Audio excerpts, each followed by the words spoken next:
And with that, let's get it started. Okay, so apparently I'm the MC too. All right. Katrena, are you ready? Okay, so Katrena has presented at all 3 VA summits and we love her. Our first in Perth in 2019 and Melbourne in 2020, and we are really excited to have her energy back for Sydney 2022. As well as being a business coach and a mentor, Katrena is an international speaker, she's an award-winning author, she's an expert in developing performance excellence, and she's the queen of transformation. Oh my God. Learning and fun is her game. For those of you who haven't been exposed to Katrena, Katrena's actually worked with me on my own journey, and you know, I encourage you to, if you feel moved enough to go and talk to Katrena about your journey, you know, she's the right person to talk to. You're in really good hands. She helped me to birth VA Institute over 5 years ago, and she's supported me to write 3 books along the way. We've been firm friends ever since we met in 2016 at a virtual assistant conference. How's that? She was a speaker there. It gives me great pleasure to welcome my dear friend and mentor, Katrena Friel.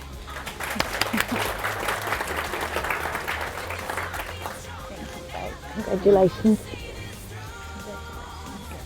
Hello. Oh, that's inappropriate. Oh my God. Has everyone got their little handout?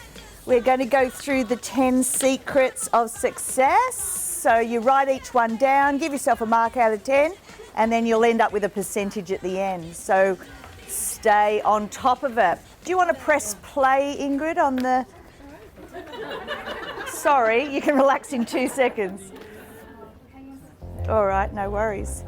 So everyone's got that. Good, good, good, good. So just while we're waiting, I want you to turn to the person next to you and I want you to look deeply into their eyes. And I want you to say to them, the VA goddess in me sees the VA goddess in you. And then turn around, slap them on the ass, and let's get started. Come on, let's go. Can you hear the music? Come on, girls, let's move. Come on. I dare you. I dare you. Get up. Where's the big breasted women? Come on, let's go. Come on, let's go. I'm serious. Get up.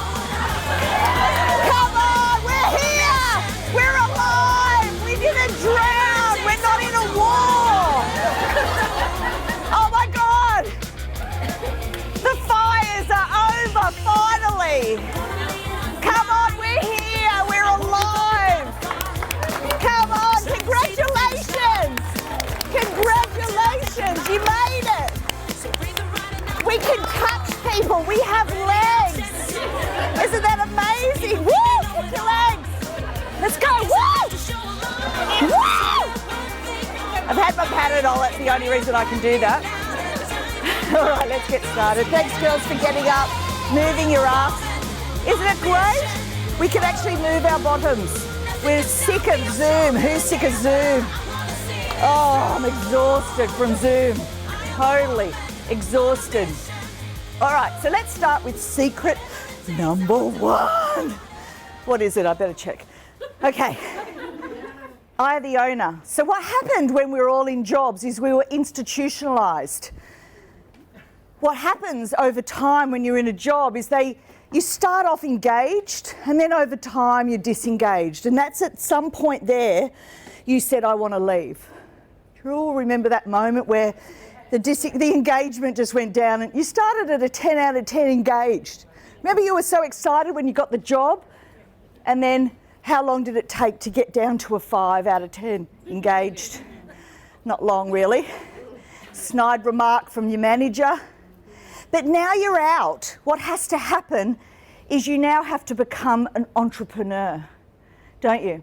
No more institutionalised, being fed what you're going to do next, being fed your tasks. You are strategic partners for these people.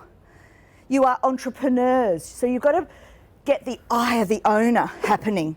Now, a lot of you who have already been in business, you've transitioned to that point. That's great. But you've got to keep on going. Always have the eye of the owner. And I'm talking about the owner of your client's business. You've already got the eye of the owner for your own business. That's natural. But your client's business is the key here, because they are relying on you to see things that they cannot see for themselves. Do not assume that the client is always right. In fact, they have no fucking idea. Sorry, I'm only joking. Well, not really, it's true. But don't tell them that. Keep it secret, keep it secret. So you get the idea that they're relying on you to be a strategic partner. So you've got to educate them about what's possible. Don't just accept the tasks. That's being institutionalised.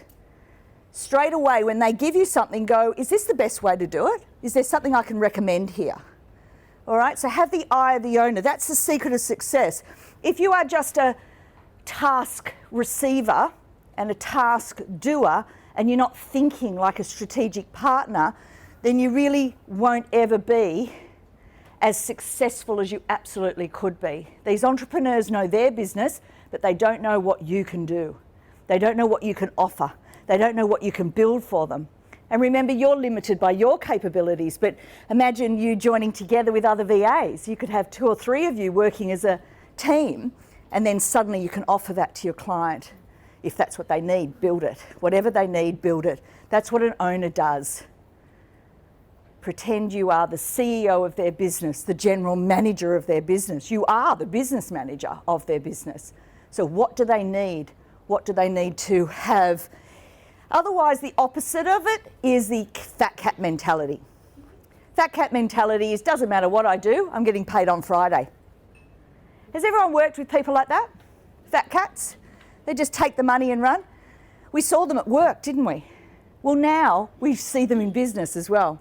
They start their own business. They maybe have a retainer coming in from a client, and the service goes down, down, down, until one day the client wakes up and goes, oh, what am I paying this money for? Where's my value? Yeah, that's what fat cats do. They take the money and add no value. You don't want to be a fat cat.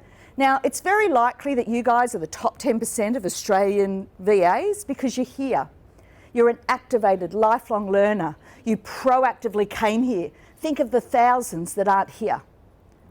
Now, there's probably 10% that can't make it for reasonable reasons. But there's a whole bunch of people that will never learn, that will never come anywhere. We see them in corporate.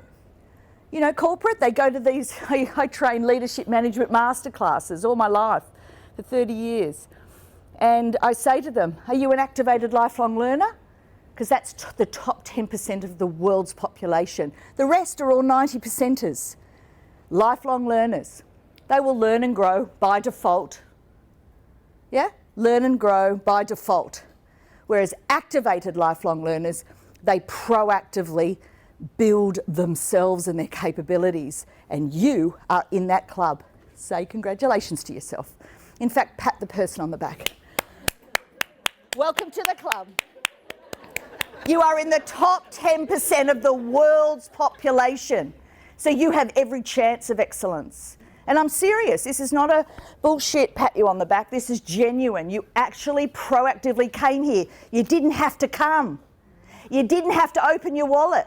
You could have just stayed at home. You didn't. So it's a big deal. It's a really big deal. So really look at that. And when you're offered things to learn and grow, because after all, that's the meaning of life. The meaning of life is to learn and grow. How are you going with that? You guys have been on a steep learning curve to leave corporate and come into the VA industry. Again, congratulations. A lot of people talk about it all day. Gonna. I wanna. Gonna wanna. Yeah, gunners, I call them. Still talking about that, are you? Yeah, whereas you guys did it. You stopped talking and you took action. Again, let's pat yourselves on the back. Congratulations. A lot of people don't. Thousands of people don't do it. You've got people in your lives that are still talking about one day. Well, now we know you can die. You can. Shane Warne just died at 52. I'm 53. Woke up this morning, that lady just died. 52. I'm 53. I'm freaking the fuck out. Do you know what I mean? I've said it too many times. Okay, that's it. That's the last time I'll say that word. All right, so we don't want to have the fat cat mentality. Secret number 2 is locus of control. Now, this hands up who's a perfectionist. Hands up, come on. No, I know, it's embarrassing. You're getting better, everyone's improving. Now, I'm on a mission to eradicate perfectionism disease. And the way I do it with people is I teach them this, locus of control. Now, think about your year. When you see this, control, the only thing you can control is yourself. So just put in brackets, self. And then here, you've got to learn to be really influential. So you want to be investing in your influencing abilities. That's why we teach communication skills, sales skills, leadership skills, management skills.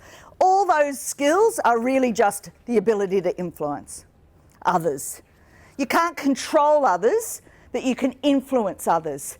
And what you want to do is reduce that circle in the middle right down and not waste any energy on things you can't control. So when people whinge, how much control do we have over COVID? How much influence do we have over COVID? How much influence do we have over the floods? How much influence do you have over Russia right now? Tell me. What about China? Right, so how much energy do we put into it? Zero. Just bring it back. The minute you get stressed, overwhelmed, you go into perfectionism disease, come back to this model. This is my philosophy for life.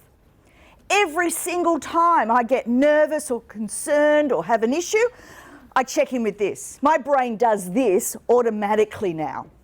Just automatically, because I've lived with it for many, many years. But if you're learning this for the very first time, what this is going to do is give you back 40% of your life. Because 40% of your life is spent whinging and whining about stuff you have no control over and no influence over. Make sense? Yep. So I teach this to executives, and you know how everyone goes around going, so busy. No, like I am busy. Like I am so, you should put a medal on me. I'm so busy. No, I'm busy. No, I'm busy. Like I'm so busy. The minute I hear that, I teach this. Because really, there is so much energy, so much time wasted on stuff you can't control and influence. So claim your life back. This is the secret of success, is if you can run this model through and make this the way you live your life, it'll change your life, just like that. So enjoy. That's secret number 2. Number 3, here we go. Personal power. Personal power is about how much heat can you radiate. This is your charisma, your charm, your ability to connect with people on a magnetic level. I want you to really think about what score out of 10 would you give yourself. Now, the thing with the VA industry is predominantly it's more on the introverted scale. The coaching industry is more on the introverted scale. The speaking industry is more on the extroverted scale. But I don't care about introverted, extrovert. I was born an introvert, now I can stand up and speak. So everyone's a multivert. Everyone. It's just whether you can be an introvert and do introverted activities and get jobs done by focusing, being quiet, put your head down, bum up, get on with it. Extroverts can sometimes not do that, which makes them very unsuccessful because they can't focus for long. They're out looking for the shiny pebble next, yeah? Whereas you've got to do extroverted activities. Everyone's gone to a networking event and have to hand over a business card and engage with people and connect with people. Can you see? You can do both. It's just you're walking around defining yourself as a one-trick pony. You're not. We are all multiverts. It's about building the muscle. So when we send you out there to do a bit of networking now that we're allowed out, you're going to build that muscle back up because you might have lost a bit of muscle over COVID. I know I have. I went right into my introverted going, actually, it's quite nice here not to have other people's energies on top of me. Yeah? Because introverts hate that question, how are you feeling? It's like, oh my God, I don't know, how are you feeling? Empaths, you know, you pick up on other people's energies. It's been so lovely during COVID. One of the big blessings is just being clean energy, not having other people's stuff dumped on you. Isn't it been nice? Well, now we have to go back out and get dirty again. Yeah? In a good way. In a good way. So think about your personal power. How much can you radiate? And what I like to do when I'm coaching people is to lift this number, give you more breadth of behaviour so that you can be more, have more. Yeah, and just expand your energy. When Oprah, my sister, won a trip to New York where Oprah was speaking, and she was an Australian winner, so she was right at the back of the room. And when Oprah came, her energy hit the back of the room, the arena of thousands and thousands of people. It was like, boom. So can you imagine that kind of level of personal power, magnetism, charisma, charm? That's what you have.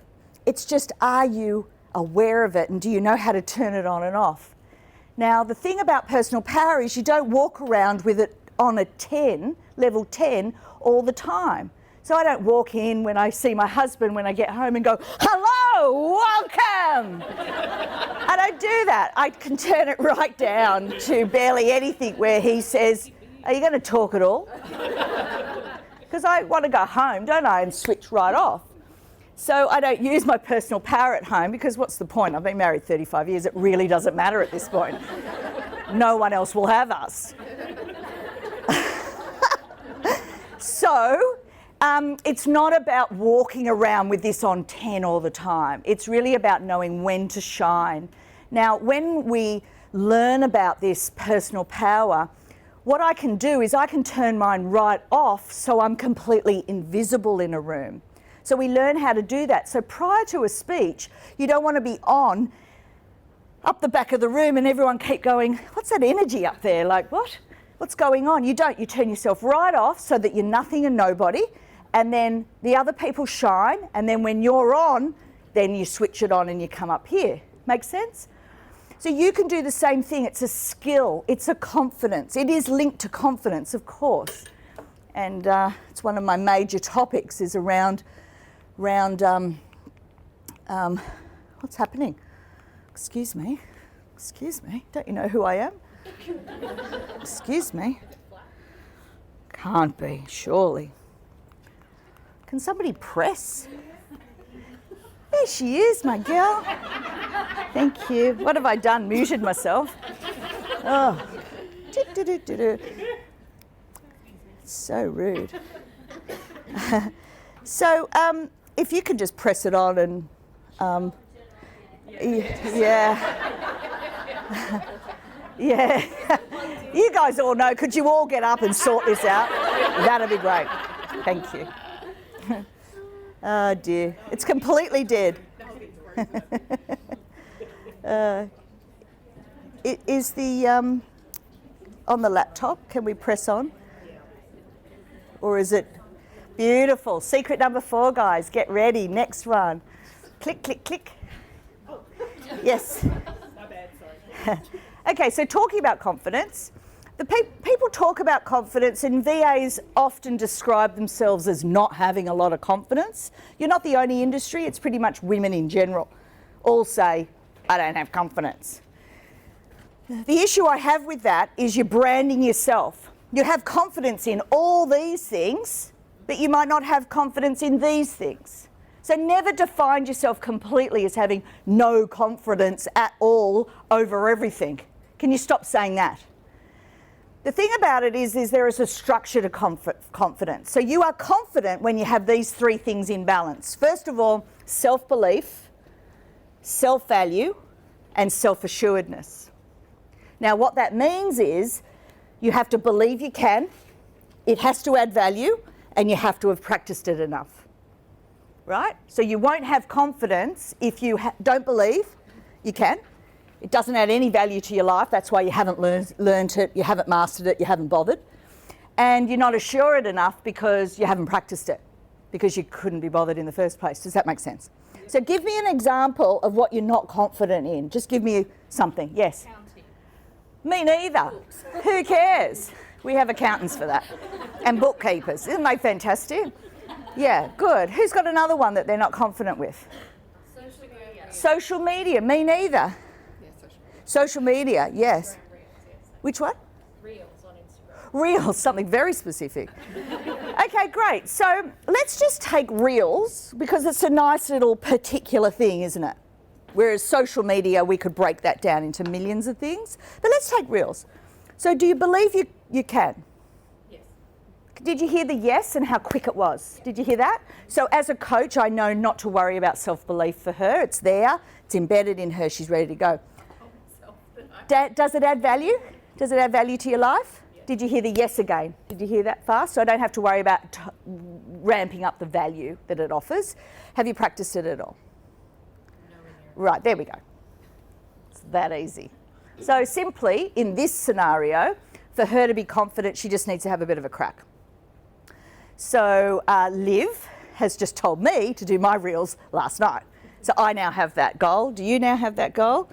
Let's have a little practice. By next week, we've done our first one. The thing about confidence is, I believe it's 3 times. Do it 3 times and you wonder what the problem was in the first place. 3 times. All right, so that's confidence. That's a secret to success, and it definitely ties into your personal power, because the more confidence you have about a thing, or an issue, or a task, the more personal power you can add to it. And that becomes very attractive. People who have good personal power are very attractive to others. They're magnetised to you. It's like your heart opening. I see it as a spiritual thing. It's your heart opening, and people just, their heart feels your heart, and then you've got a soul connection, and then you hug. Do you notice what a hug is? Heart-to-heart connection. Whereas before you get that intimate, you do the handshake, which is arm's length. Can you see? I want a connection with you. I want to get a feel of your vibe. I draw up the energy, read the energy, and then I send my message down. And now we can go, oh, I like her or I don't. Have you often met people and gone, ew, Jesus Christ, that's foul? Hopefully That's, not right now. No. You would have been able to feel that. You would know that that wasn't true, but you made the joke anyway. Yeah, no, we can feel each other straight away. Yeah. I feel you, she feels me, and we've got a connection. But when you hug, have you noticed that some of us know each other, and it's like, oh, I haven't had a heart connection with you for ages, and it's so nice to touch hearts. And that's why I think women hug, because they go, I need more information. And they bring it in. As soon as we can get intimate and comfortable with each other enough, the sooner we want to hug, because we want to feel everything we need to know about that person. And yeah, so the more charismatic and the more personal power you have, the more warmth you have, the more heat you have, the more confidence you have, the more attractive, and the more that happens.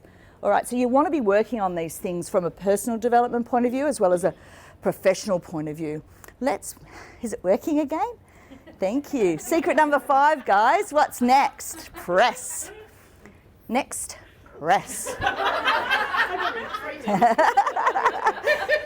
Okay, so we've already talked about extroverted, introverted, so we can probably skip this one because I've kind of addressed it. But just know that you're a multivert. Click on to the next one. You want to have a balance between these two. This is the VA industry. Don't you think? Yeah. We like purple and we like pinks, yes. This is how we were in COVID, so we really can relate to this picture now. But I want you to be able to do both. You want to be able to use both energies and the value of both energies. I'm not an extrovert all the time, I'm not an introvert all the time. I'm a blend of both, which makes me a little bit more successful because I'm able to write books and speak. I've got this thing on my website called Why Do Authors and Coaches Starve? And the whole point of that is to say because they can only do introverted energy. So they write a book going, oh yeah, I can't wait, I'll just write for a whole year, yeah. All by myself in a dark room, yeah. I know, let's go to a beach shack, yeah. All by ourselves, yeah. And then the book arrives, we just pop it away. The baby never goes out into the world, never grows up to be anything, never discussed on a stage anywhere, so useless in my eyes. I'll let people write a book, but I'll also put them on the stage. There has to be a blend of the both. Otherwise, that book is world's best kept secret. Yay, congratulations, you stupid introverts. Next, secret number 6, press. What is it? Flexibility. Now, flexibility is interesting. Give yourself a rating out of 10. Now, it's very likely you guys will be getting very high scores here for this one. But what I want to bring to this discussion around flexibility is you don't want to be too flexible. The thing about business is you want to be able to package up things so you become known for that thing. And people can just buy that thing. I like to think about it like show bags. Remember we used to go to the Easter show as kids and we'd go and get a show bag and there was all this stuff in it for this small amount of money. And we all went hunting for the best value. It's called perceived value. It's perceived value. And the Coca-Cola bag was always a backpack and always heavy and always had lots of things on there. And then there was the Bertie Button one. And you just go, oh, a bit light on. Like who got that? Only the kids that were allowed to have more than one show bag. I was only allowed one. So I would really, really research which one. And I used to hate those kids with, 94 on both sides of the pram. It's like, bitches. It wasn't fair. They're the ones that had the Bertie Button because, doesn't matter, we're having them all. Okay, so back to the point. The point is your business is a show bag. What is your value show bag? I want you to list out everything that it includes. I want you to put a beautiful premium price on that. And I want people to just go, oh, I want that Coca-Cola show bag. If you have a look at Becoming the Expert program, you can see inside what does it include. And it includes a lot of value for this small amount of money, which makes it really easy to buy because people go, oh gosh, that seems like good value. Yeah, so it's the same with flexibility. Is you want to be flexible to your clients, but you don't want to be so loosey-goosey and up around 9 out of 10 flexible, because what they'll do is they'll flip you from pillar to post and they'll keep changing the goalpost. And you'll be like, oh yes, people please, let's people please. Yeah, let's people please. And next minute, they're not a profitable client anymore. It's not worth doing the work and you need to sack them. And that's okay. We all learn. We've all done it. So don't feel bad if you're doing it or it's happening right now.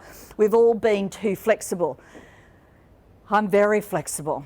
And I learned very early on in my first 10 years of business, wow, this is not working. Now I have a package. I just sell the one thing and that's it. Take it or leave it. People try and pick the show bag apart and I go, nah, don't worry about it. If you want that thing, go over there. If you want a website, go there. If you want to just write a book, then go there. But I do the holistic experience because I know it works. I know that they don't just need a website. They don't just need a book. They need the whole package to make you successful. Make sense? So that's why I've done it. But I've had to learn that. That took 20 years to develop. So if anyone's sort of early days, you might be sort of working out what do I like, what do I need, what are the customers saying, da-da-da-da-da. And then after about a year or two, you go, okay, I got this. Here's my Coca-Cola show bag. This is what it includes and this is how much it is. And people just go, great, I'll just buy that. And I tell you what, here's a little secret. I want you to do a really expensive premium product that includes it all. And I want you to do a cheap one. And I will guarantee you, I will take bets on it, you'll sell more premium. You'll sell more premium, I guarantee it. People want the all-inclusive, everything included. They want the smorgasbord. They don't want these bitsy bullshit little bits and pieces. They need the whole thing. And you've got to educate that in. you should educate it in, because they don't know what they don't know. Write that down. They don't know what they don't know. And because they don't know what they don't know, they might buy the cheap program, but you know 1,000% that's not all they need. So why sell it to them? You're setting them up for failure. Set them up for success and go, look, I can sell you this, we can do a trial, you can see in a couple of weeks this is not going to work. That's why I have this program. And then in a couple of weeks they learn, and you say, all right, time to upgrade, let's get it going. Let's be serious about this. All right, next one. Click, click. 7, number 7. Give yourself a rating for your emotional intelligence. Now, EQ's huge. There's about, depending on which one you'll read, it's about 8 or 9 intelligences. The only one that they really focused on at school was IQ. Remember? Yeah. IQ. And so some of us walked out of school going, I'm a complete dumb shit. Because all they were doing was IQ tests instead of EQ tests. And in every business in the world, they teach EQ. In every leadership course, in every management course, they teach EQ. Hands up who's read the book, Emotional Intelligence 2.0. 30 years ago. See, hardly anybody. It's unbelievable to me. Who's heard of emotional intelligence? Great, okay, so you've heard of it. In a nutshell, it's really just 2 things. Know thyself, and then the other half is you know your impact on others. Now, most people are low EQ. They think that they can be rude, get triggered, be obnoxious to somebody, and then the next day apologise, and all is well. No, is it? The relationship's ruined, they don't realise it, but you now are looking at jobs on Seek, you now want to leave. Can you see? It's all because of low EQ. Now, you can break EQ up to the next level of detail. There's sort of 5 things. Self-awareness, as I mentioned, self-regulation, motivation, empathy, and social skills. So if you're wondering what's my score out of 10, you want to sort of take those 5 things into consideration. Now, the one I struggle with the most is self-regulation. So anyone that eats too much, drinks too much, bong smokes. Who bong smokes these days? Not me. But anybody that has an addiction issue, which a lot of us do, shopping, gambling, all of that, that's a self-regulation issue, right? We all know what to do on a diet, but do we do it? No. I think Ingrid yesterday ate a whole block of chocolate. I couldn't wait to tell everyone. Hilarious. I'm only upset because I got none. So I've now paid her back for that.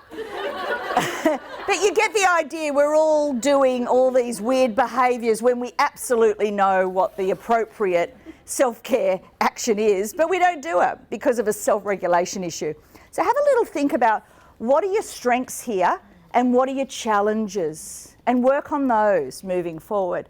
But give yourself a rating out of 10 for how self-aware you are, and do you really understand the impact you're having. With good communication, you know exactly the impact you're having. You know exactly. So if you want to be rude to someone, it's still high EQ to sort of say, I knew I was upsetting them. I knew perfectly right, I knew absolutely that I was going to break rapport with them forever. And sometimes that's okay. Sometimes that's what you want, to break up with a friend or break up with a family member or break up with a boyfriend or whatever it is.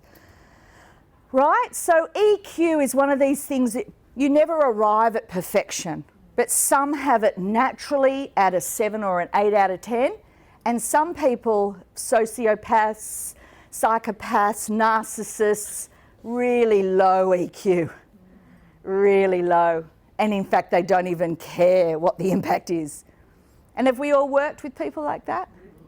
And we're all sensitive, right? So we all felt the pain of that day in and day out. Well, that's your empathy. Imagine if the world was all empathic. We would live in a very, very different world. But unfortunately, it's only us. So we're the ones feeling things, not only in ourselves, but in others. So that's what we call reading others. Is anyone high empath here? Feel others? Yeah. Yeah, it's a thing. So you train in this, but I would start, if you're interested, guys, just email me and I'll send you a quiz where you can just check in with these 5 things. It's just a little quiz, little paper quiz. Happy to send that over to you. But EQ is a whole big body of work. And you want to be working on this, getting very self-aware around where your strengths lie, because this is a key secret to success. Okay, click 2, 8, and have you got it on automatic? Maybe. Oh, she's doing magic. Okay, next secret of success is the way we see time. So here we have what we call through time. Now, if you're a through time person, it's very likely statistically that you'll be more successful as opposed to in time, which is the next slide. In time means time is wrapped around you. Now, these people where time is wrapped around them, they press snooze on their alarm in the morning, then they get up after, now being late, they race down, they realise they've got no fresh underpants, so they just put their husband's underpants on. They go down, try to feed the dog. There's no dog food because they weren't organised enough to get that. There's no breakfast, so we just get in the car and, oh my God, traffic, it surprises them every single day. And then they get to the car park and they have to go up and up and up and there's no car parks, but they still go to the coffee shop. They still stand in line going, oh my God, I'm so busy, oh my God.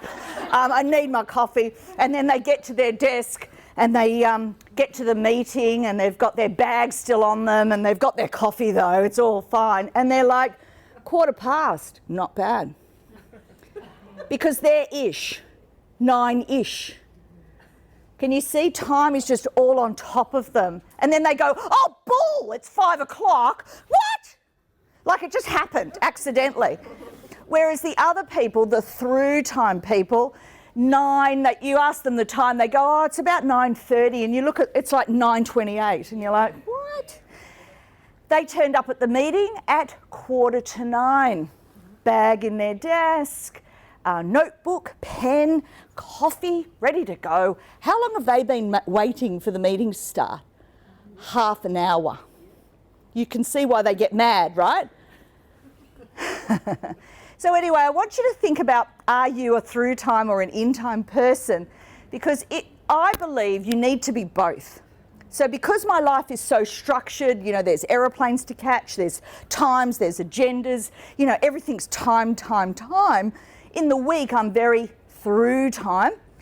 And then I don't even want to think about time on the weekend. I just want to loosen up. And if my husband goes, hey, let's go to the movie at 2 p.m, I scream at him going, no, we might go to the movies, we might not go to the movies, we might go at 2, we might not go at 2. Like, I don't know.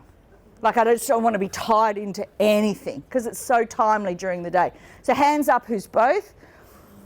Who can be flexible? Good to see. So this is a good one for you guys. Now, you guys are naturally through time. And as a mum, if you're a mum, you had to be very strict with time and try and fit as much as you can in. Where I coach women around that who are at burnout and very structured and they're about to lose their marriage because the husband's like, loosen up, she's just so neurotic, is I say to them, you've got to learn to let go on the weekends. You just got to give the family resting space. So if you're too anal, too particular, too through time, 99% of the time, then you're a pain in the ass, so stop it. All right, you are a pain in the ass, so stop. I need you to be a blend of both to be successful. But in business, through time is going to make you successful. In time is going to make you very late for meetings and you're going to upset most clients and most clients won't like it. That's an obvious one. But still, it's a thing that people are hardwired to perceive time differently. That's what I'm teaching here. Just so that you're aware that if you get an in-time client who's always late to meetings and time is all around them and they're like so busy, you're all working for those types, you understand that they're in-time people. They're not like you. And this will save you a lot of angst, understanding the psychology of time. It's really interesting. If you want to know more, maybe that's what we have our conversation about, because everybody here gets a free session with me. So you just book into that, and if this is the conversation you want to have, then great, this is the conversation we can have. Particularly if you have difficult clients that you're not meshing with because of this time psychology. Okay, let's go. Secret number 9. You're the CEO of me.com. You're not a VA, you're the CEO of you. You are the company, you are the brand, you are the thing, the CEO. Can I have the next slide? No, go back. I thought I might have had some other pictures for you.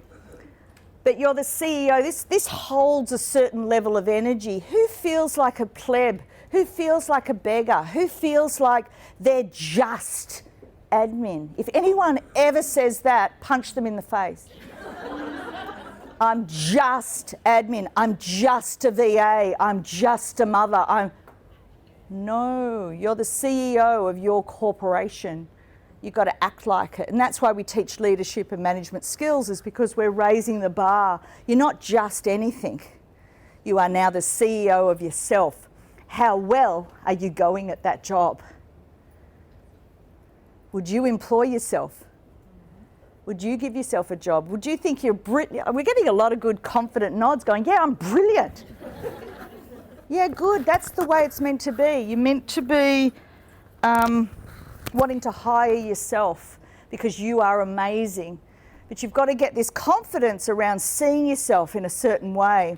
Put your hands up who feels like they are the CEO of me.com.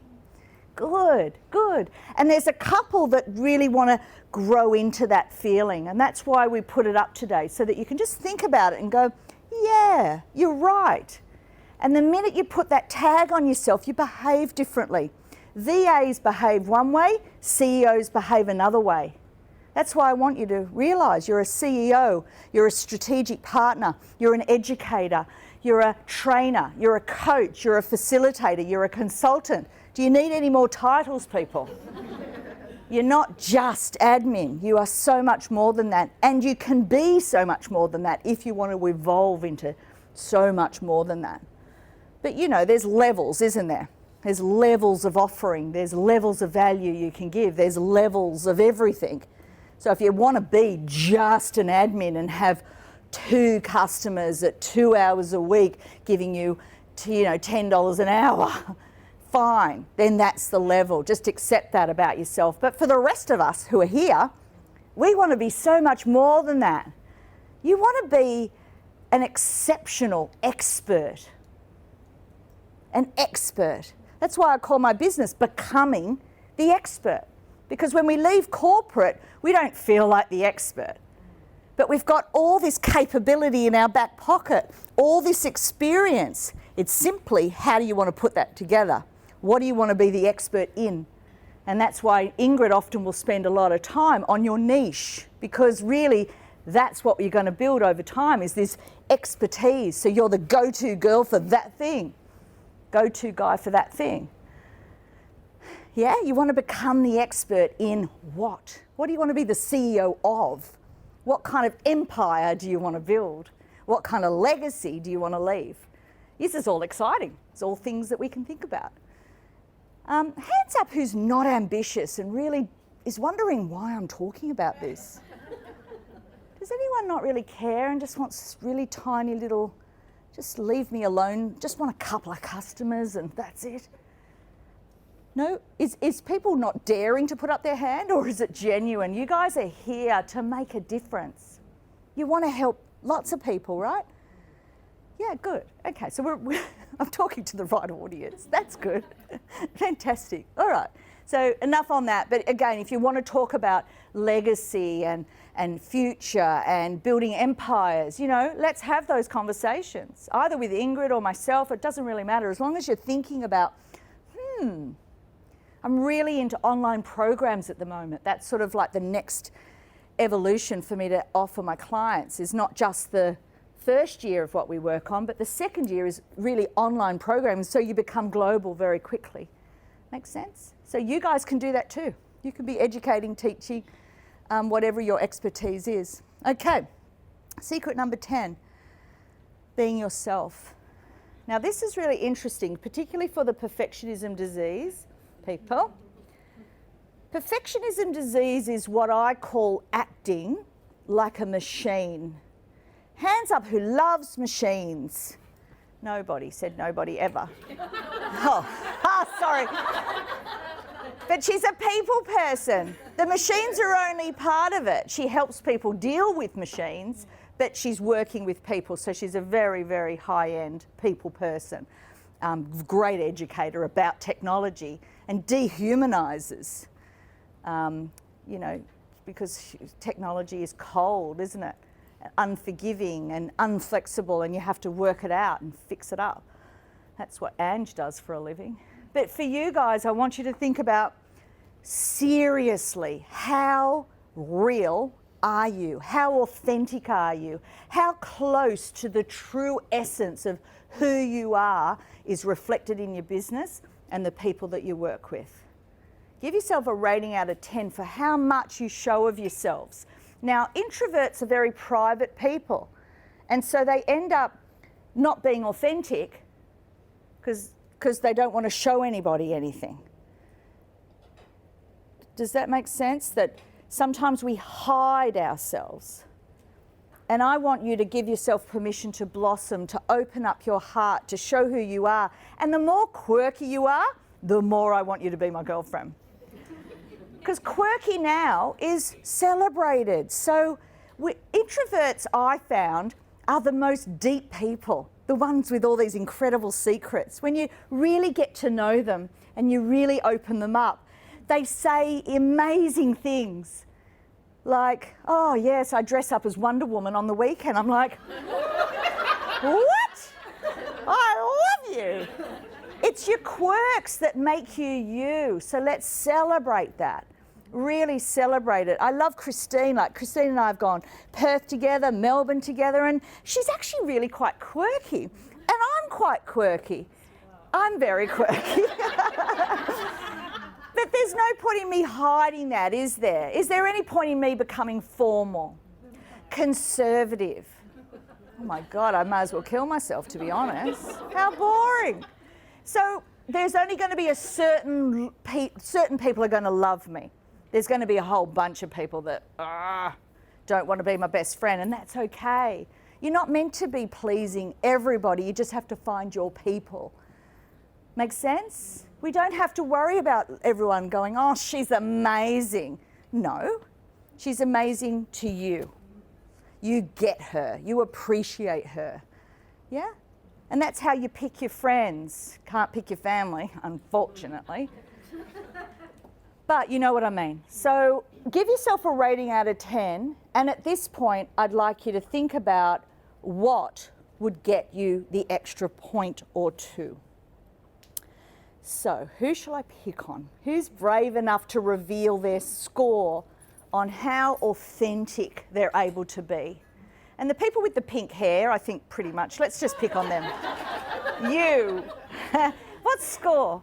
In business, in life, in general? Honestly, like I've just started my business and I was very like, I have to stay corporate, and I dulled myself down and I dulled my shine down. See, that's exactly what it's called. I've gone back to being pink and being going, this is me, accept it or don't. Like, Yeah, and you're now going to attract the right clients for you where they love that about you. And they will probably come to you with blue hair or pink hair. There are people out there that I could introduce you to that would love to work with another pink-haired person. But it doesn't really matter. Can you see that you will have your people, I will have my people. The thing about the abundance of life is it's unlimited. The universe will pay whatever price you ask. And so if you have low personal power, low confidence, then you'll ask a certain price of life and you will dull your light. And the universe will go, okay, cool. Well, we'll just do that then. Whereas the minute you get the personal power opening up and you understand that confidence is really just practicing 3 times on something and then you get pretty good at it. And then suddenly you realize that you're cool, you're amazing, you're interesting, and then you start to magnetize the right people to you. That's what you want. And if you build a business filled with people that you absolutely hate, you're going to want to go back to your job. You're going to go, oh, it's just not worth it. All this hassle. Just get paid at the end of every day, be a fat cat again. Can't wait. No, we don't want you to go backwards. We just want you to open up to your true essence of who you are and celebrate that and magnetize the right people to you. And that makes life worth living, don't you think? Yeah. Okay, so at the end here, it's taking ages. Yeah, moving on. My gift to you. So if you have a look at the back of your pages, you can just pull that off the back if you want to, and I'll be in touch. So you just give those to me, I get in touch, we have a meeting together on Zoom, and we discuss any one of these issues where you've been triggered or you're not sure how to get to the next level. Yeah, so you might have given yourself a 5 or 6, and that is good. But we want to get you to a 7 or an 8, which is great. And then eventually we want you to get to a 9, which is in excellence on all 10 things. Make sense? All right, so feel free to get in touch and make sure that you write a little note about what you were triggered by. What do you want to discuss with me? Because you have this moment in time where I can add value to your thinking further from what we've just said. All right, so open to any questions, concerns, or issues. No? How are we going for time? Well, Katrena, I just wanted to let you know that I'm gifting you an extra 45 minutes. No, that's great. I knew we were good for time. That's why I want to get into it now. Now that I've planted all the little seeds, can you see you've got your list, you've got your ratings. Now let's make this session interactive. All right? Thank you for letting me get through it. Yes, question? How that works. Yeah, so perfectionism disease is unnatural. Usually, psychologically, perfectionisms are groomed to be like that from an overcritical mother or an overcritical father. And sometimes I see both the mother and the father were critical of the child. And the child grows up to be this people pleaser, trying to be perfect all the time. But as you can tell, you can never be perfect. There's no such thing. There's no such thing in the universe. In fact, perfectionism disease is so unnatural, and it just leaves you starving at the end of every day. And you flog yourself. Could have done better, should have done better. Oh my God, I'm going to stay up all night thinking about that thing. Yes, yes, yes, yes, yes, yes, I could have done better. Sure. In fact, everything is about continuous improvement. Every email could be better. Every website could be better. Every book can be better. Every presentation can be better. There is no such thing as pure perfection. So being a perfectionist is setting yourself up for failure because it doesn't exist. The universe doesn't work like that. The universe went, I know, let's try and make a human. Let's give it a go. And look at the first attempt. We couldn't speak. We had no fire. We just lived out in the open. And then we evolved, didn't we? Over millions of years, we've finally evolved to here. How much of our brain are we using now? Do you think the universe is finished with humans? No chance. No chance. We've got another 90% of our brain to access. Can you imagine in 1,000 years from now or 400 million years from now what humans will be and have access to? We're still babies. So perfectionism is a weird construct that comes from usually critical parents. Sometimes the child is born like that, like they can be born. And I ask them about their parents and they go, oh no, my parents didn't make me do anything. They never criticised me, nothing. And I'm like, oh my God, where'd you get it from? It's like, I just did it to myself, yay. And I have seen that, just nature versus nurture. Doesn't matter where you got it from, you've got to eradicate it and move it into continuous improvement. And once you start to do that, here's what happens. You release the email. You make the call. You go to the networking event. You don't try to be perfect anymore. You just do the best you can in that moment. Did you do okay? Yeah. I'll come off the stage today and I'm not going to pick myself apart, beat myself up. I'm just going to go, did you do okay? Yeah, did okay. A few laughs, it was great. Could you do better next time? Sure. Great. Well, what are those 3 things you're going to do differently next time? Good. Good on you. Whatever. Doesn't matter. The thing about the past is it's gone. It's finished. It is what it is. But our world is filling up more with anxiety and depression more than ever in the history of the world. Why? Because of perfectionism disease.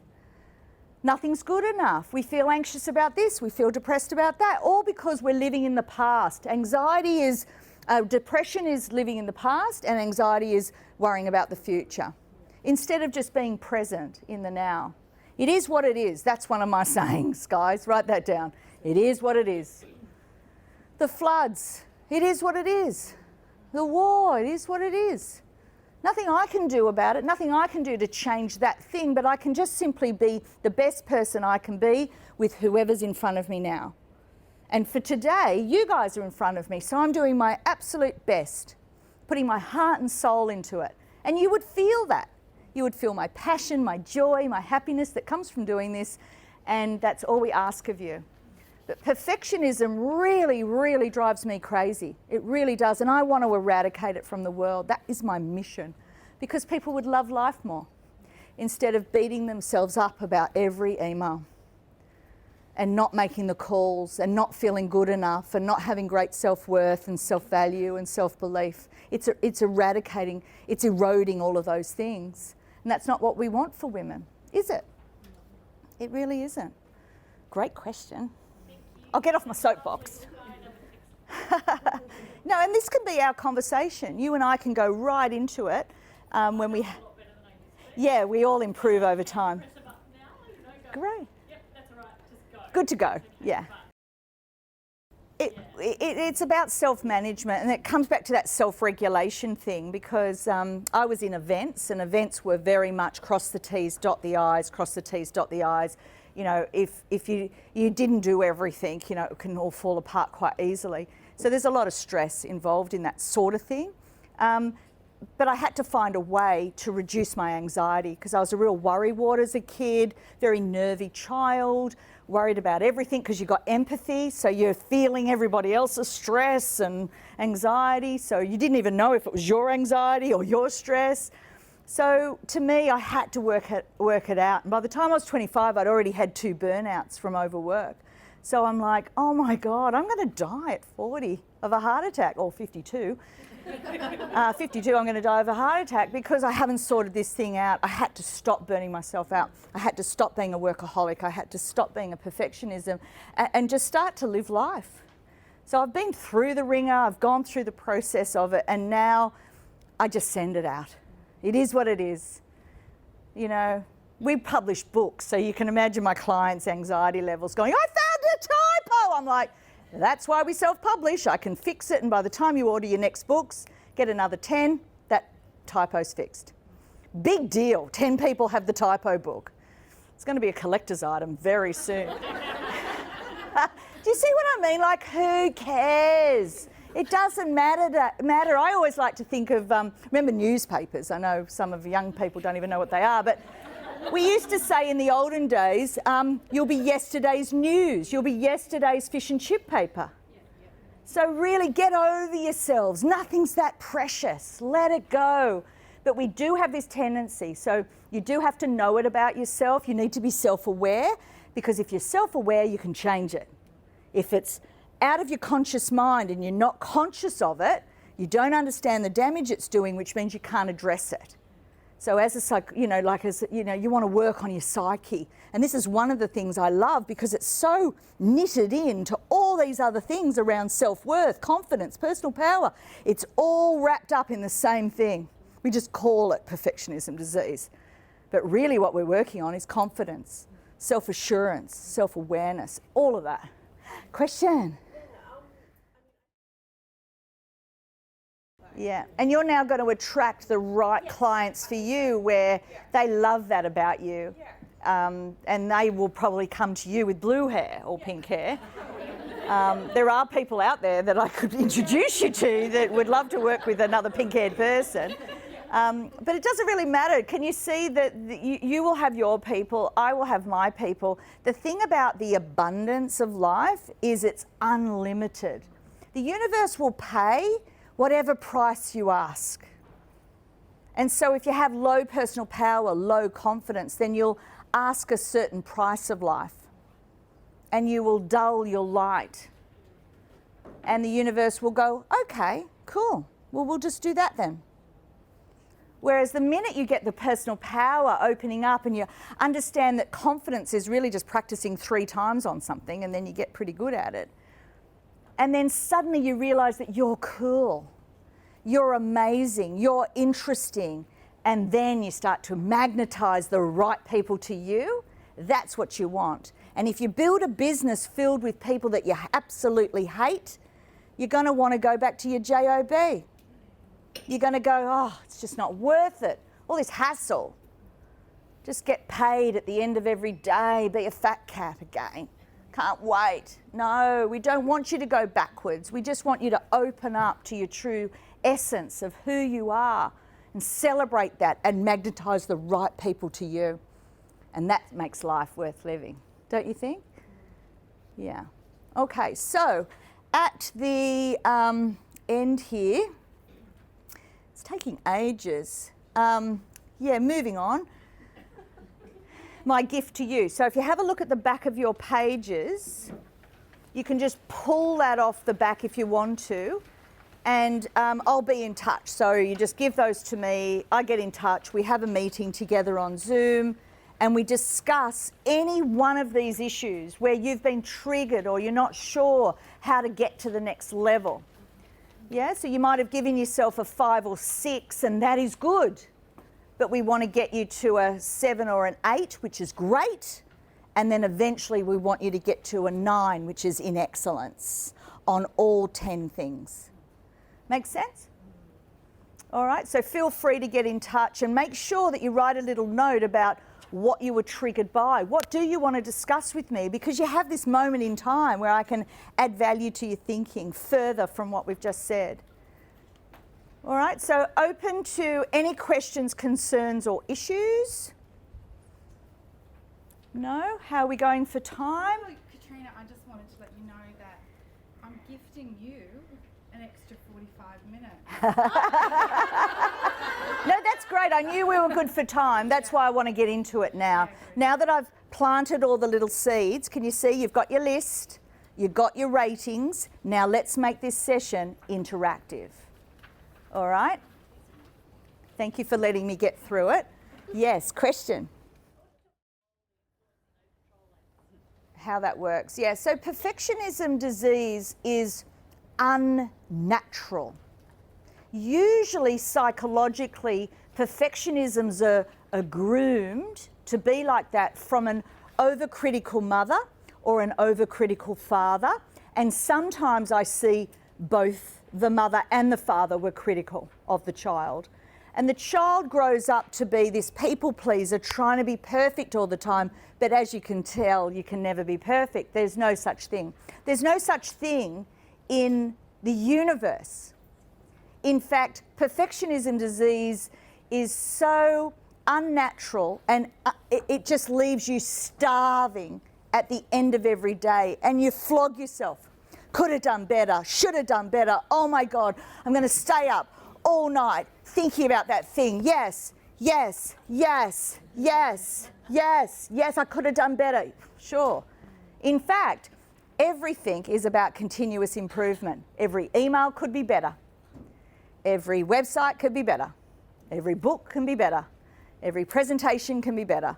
There is no such thing as pure perfection. So being a perfectionist is setting yourself up for failure because it doesn't exist. The universe doesn't work like that. The universe went, I know, let's try and make a human. Let's give it a go.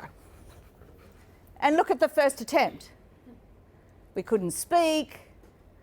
We had no fire. We just lived out in the open. And then we evolved, didn't we? Over millions of years, we finally evolved to here, How much of our brain are we using now? Do you think the universe is finished with humans? No chance. No chance. We've got another 90% of our brain to access. Can you imagine in 1,000 years from now or 400 million years from now what humans will be and have access to? We're still babies. So perfectionism is a weird construct that comes from usually critical parents. Sometimes the child is born like that, like they can be born. And I ask them about their parents and they go, oh no, my parents didn't make me do anything, they never criticised me, nothing. And I'm like, oh my God, where'd you get it from? It's like, I just did it to myself, yay. And I have seen that, just nature versus nurture. Doesn't matter where you got it from, you've got to eradicate it and move it into continuous improvement. And once you start to do that, here's what happens. You release the email, you make the call, you go to the networking event. You don't try to be perfect anymore, you just do the best you can in that moment. Did you do okay? Yeah. I'll come off the stage today and I'm not going to pick myself apart, beat myself up. I'm just going to go, did you do okay? Yeah, did okay. A few laughs, it was great. Could you do better next time? Sure. Great. Well, what are those 3 things you're going to do differently next time? Good. Good on you. Whatever. Doesn't matter. The thing about the past is it's gone. It's finished. It is what it is. But our world is filling up more with anxiety and depression more than ever in the history of the world. Why? Because of perfectionism disease. Nothing's good enough. We feel anxious about this, we feel depressed about that, all because we're living in the past. Depression is living in the past and anxiety is worrying about the future. Instead of just being present in the now. It is what it is. That's one of my sayings, guys. Write that down. It is what it is. The floods, it is what it is. The war, it is what it is. Nothing I can do about it, nothing I can do to change that thing, but I can just simply be the best person I can be with whoever's in front of me now. And for today, you guys are in front of me, so I'm doing my absolute best, putting my heart and soul into it. And you would feel that. You would feel my passion, my joy, my happiness that comes from doing this, and that's all we ask of you. But perfectionism really, really drives me crazy. It really does, and I want to eradicate it from the world. That is my mission, because people would love life more instead of beating themselves up about every email and not making the calls and not feeling good enough and not having great self-worth and self-value and self-belief. It's eradicating, it's eroding all of those things. And that's not what we want for women, is it? It really isn't. Great question. I'll get off my soapbox. No, and this can be our conversation. You and I can go right into it when we... Yeah, we all improve over time. Great. Good to go, yeah. It's about self-management, and it comes back to that self-regulation thing, because I was in events, and events were very much cross the T's, dot the I's, cross the T's, dot the I's. You know, if you didn't do everything, you know, it can all fall apart quite easily. So there's a lot of stress involved in that sort of thing. But I had to find a way to reduce my anxiety, because I was a real worrywart as a kid, very nervy child, worried about everything because you've got empathy, so you're feeling everybody else's stress and anxiety, so you didn't even know if it was your anxiety or your stress. So to me, I had to work it out. And by the time I was 25, I'd already had 2 burnouts from overwork. So I'm like, oh my God, I'm going to die at 40 of a heart attack, or 52. 52, I'm going to die of a heart attack because I haven't sorted this thing out. I had to stop burning myself out. I had to stop being a workaholic. I had to stop being a perfectionism and just start to live life. So I've been through the ringer, I've gone through the process of it, and now I just send it out. It is what it is. You know, we publish books, so you can imagine my clients' anxiety levels going, I found a typo! I'm like, that's why we self-publish. I can fix it, and by the time you order your next books, get another 10, that typo's fixed. Big deal. 10 people have the typo book. It's going to be a collector's item very soon. Do you see what I mean? Like, who cares? It doesn't matter. I always like to think of, remember newspapers? I know some of the young people don't even know what they are, but We used to say in the olden days, you'll be yesterday's news, you'll be yesterday's fish and chip paper. So really get over yourselves. Nothing's that precious. Let it go. But we do have this tendency. So you do have to know it about yourself. You need to be self-aware, because if you're self-aware, you can change it. If it's out of your conscious mind and you're not conscious of it, you don't understand the damage it's doing, which means you can't address it. So as a you want to work on your psyche. And this is one of the things I love, because it's so knitted into all these other things around self-worth, confidence, personal power. It's all wrapped up in the same thing. We just call it perfectionism disease. But really what we're working on is confidence, self-assurance, self-awareness, all of that. Question?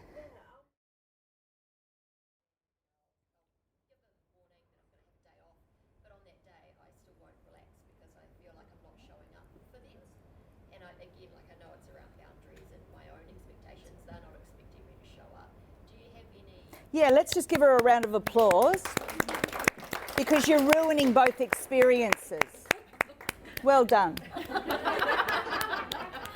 You're not doing the work for your clients, so bugger, and you're not there for your kids, and you're not present, and you're not in your body, you're over here. I don't relax from that day. Well, that's right, you're over here, but you're not doing that work either. So congratulations, I want you to understand that you're not present, which means you're ruining two experiences, not one. Yeah, she does. Give her a hug. But thank you for letting me make fun of you. Thank you for letting me make fun of you. But did you see the point? Yeah, I had to say something harsh. I used humour, and now she gets it. Like, that's the quickest way to go, actually, now what will happen is when you're with your kids, you'll hear my voice, in your head going, great, ruin both experiences, why don't you? And you're going to go get in your body, ground yourself, and have fun with your kids. Go live your life and forget about this. It's practice. You just haven't done it enough. Do it 3 times and suddenly that's the way you are. Yeah, stop ruining two experiences. It's the same when we talk about a conference. Often we'll say, okay, turn off your phones, la, la, la. Oh, turn off your phone? No, only joking. So turn off your phone. You know how we say turn off your phones? And I'll often say, guys, you're not in front of your computer.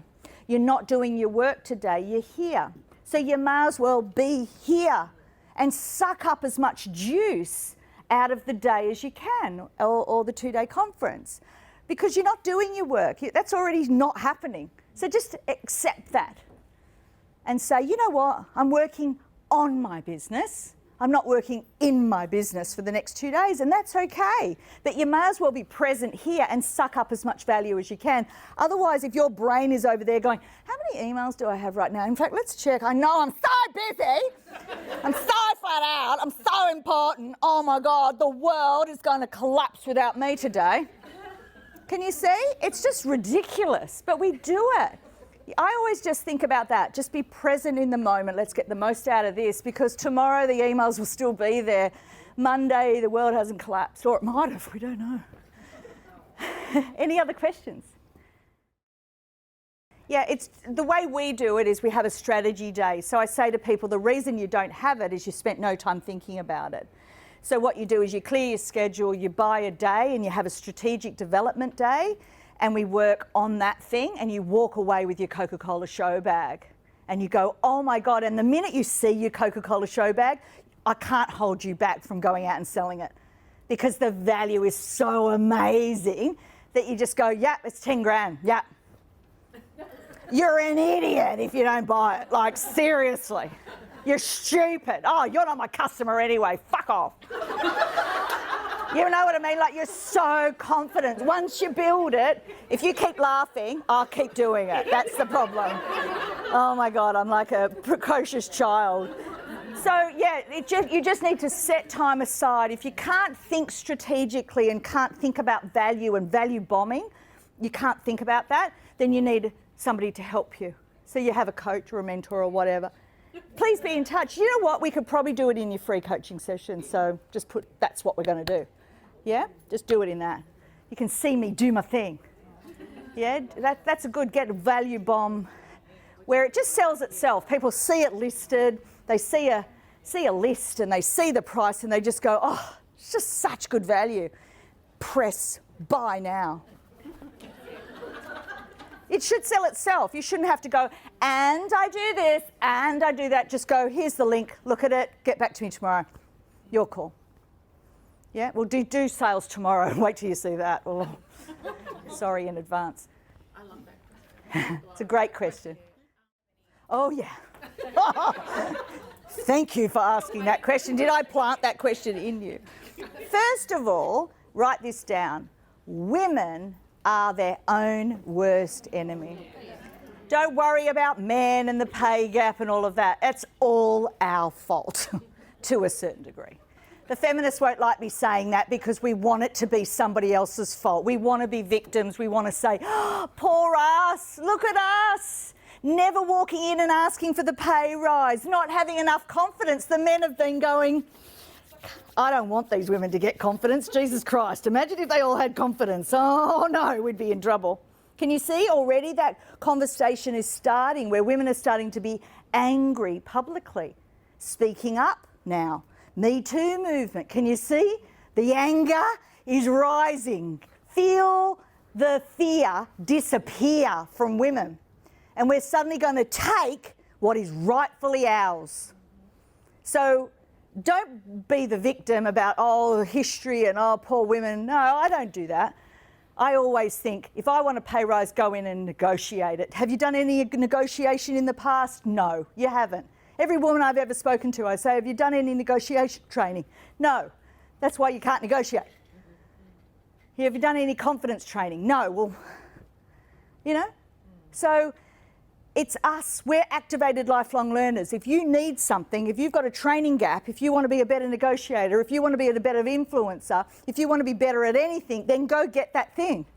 Go read a book at the very least. At the very least. I mean, you can't even excuse $20 purchases, can you? I know some people don't want to spend thousands on a coaching program or, you know, tens of thousands going, like Ingrid and I have spent probably over $100,000 on our personal development. We didn't wait around for somebody to go, oh my God, let me send you on something irrelevant. I didn't wait around for that. In fact, in my career, the only training I was sent on was filing. Back in the very early days, they said, remember those stickers that the doctors had at the... I went on that course.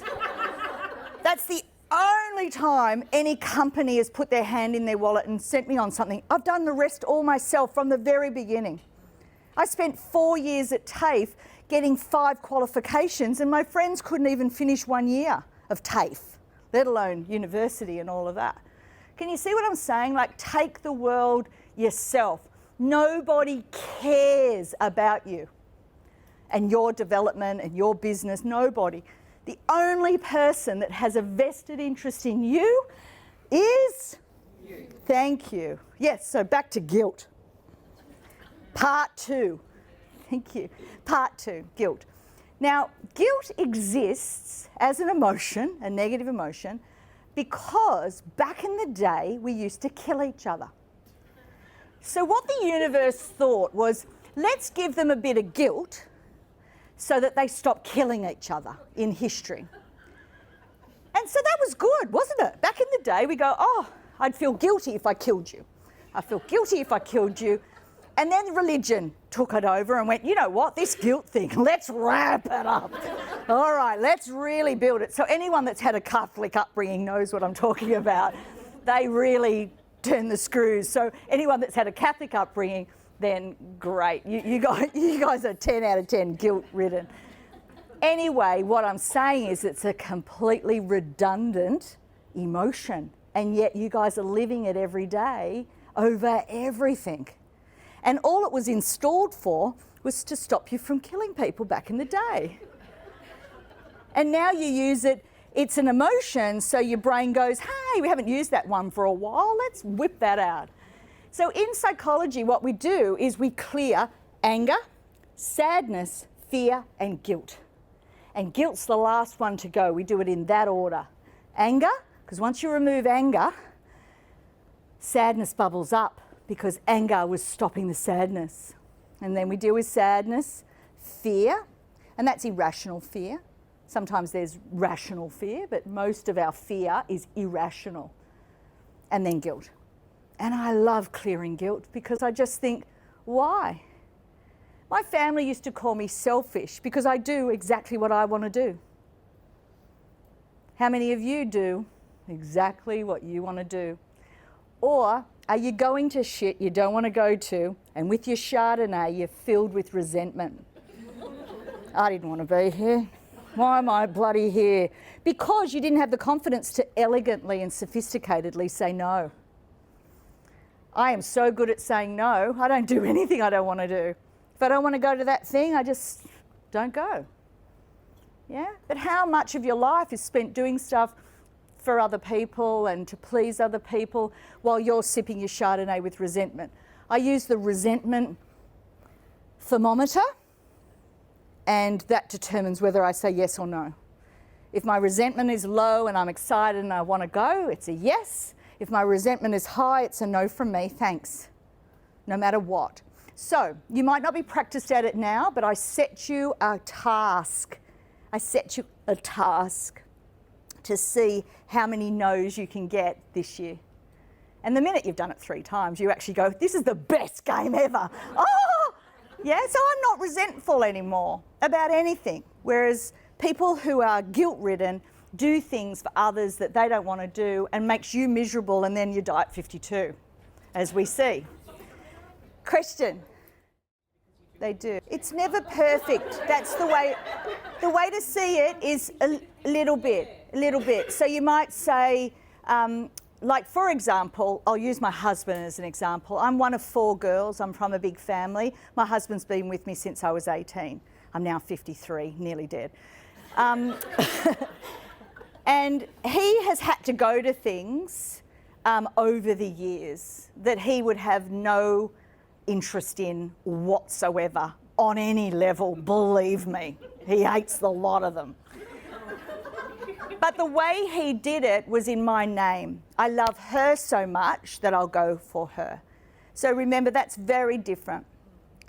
When you love someone, there's no resentment around that. That's not your people, or they don't love you, or they, you know, whatever the vibe is, it's just, they're just boring. Doesn't matter, you go for him because he needs his wife that night, or she, you know, or your kids, you want to go and... So that's the way I play that, but my husband does that more for me, but I'm too selfish to bother with any of that. I would just say no. It's being mindful and very mindful. That's what you were doing as opposed to that. Yeah. Go with different energy. It's a different energy, and you just flip your mind about it. So, for example, my dad now is in a home, and I, to be honest, don't like to go to the home, and I don't like to visit him because of the home. Yeah? But I go out of love for my father, and I talk myself around about the connection and la la la, even though his brain is not what it was. But there's a way I work it through. If I was selfish, I just wouldn't go at all, and my dad would just lie there. But I'm not going with resentment either. I'm making it good in my mind. I'm going, oh, I get to touch him, see him, check in on him, have fun with him, play cards with him, whatever I can manage. Yeah, I just change it. But I really, if you really boiled it down, I don't want to go there. Of control, definitely. Because remember, control is control of self. And so I manage myself. How well are you managing self? It's your attitude to things. So if I think something's going to be hard, congratulations, it's going to be hard, guaranteed. Whereas if you choose an attitude of, oh my God, it's fun. I like to use curiosity most of the time. Just step into curiosity and go, oh, I don't know anybody. I'm curious as to who I'll meet today. Rather than, I'm so scared. I know, it's scary, isn't it? You go into a room, you don't know anyone. Women talk themselves out of most things. They have no ability to talk themselves into things. And think of all the people that went through the process of whether they were going to come here. They've talked themselves out of it. They overthink it. But perfectionism people do that. They're very good at overthinking it. Instead of just going, I'm just curious as to what this summit thing is. I'm just curious about other people that do what I do. Just curious. Yeah, and bad behaviour. It's a great sentence. Just curious as to what you were thinking when you were being mean to me that time. Just always open with, I'm just curious. And just sit back and receive the information from their point of view. That's what we do. As coaches, we say, just curious. What are you fearful of? Just curious. What do you think you're going to lose? And the answer is always nothing. It's just when you actually think about it, there's nothing to be fearful of a lot of the time, because fear and guilt are weirdly irrelevant. You know? Yeah, it's so weird, yeah. Yeah, so we could go into that whole societal feeding you fear, because just when the COVID finished, what door did they open to keep your fear high? They did the Russia war. Yeah, did you notice that? So keep you fearful. They want you fearful because you make very different decisions around that. But that's a whole red bottle of red wine. All right, I'm going to wrap it up here, but you will see me a couple of times during the next 2 days. I hope you enjoyed today's session. It's great to get us started.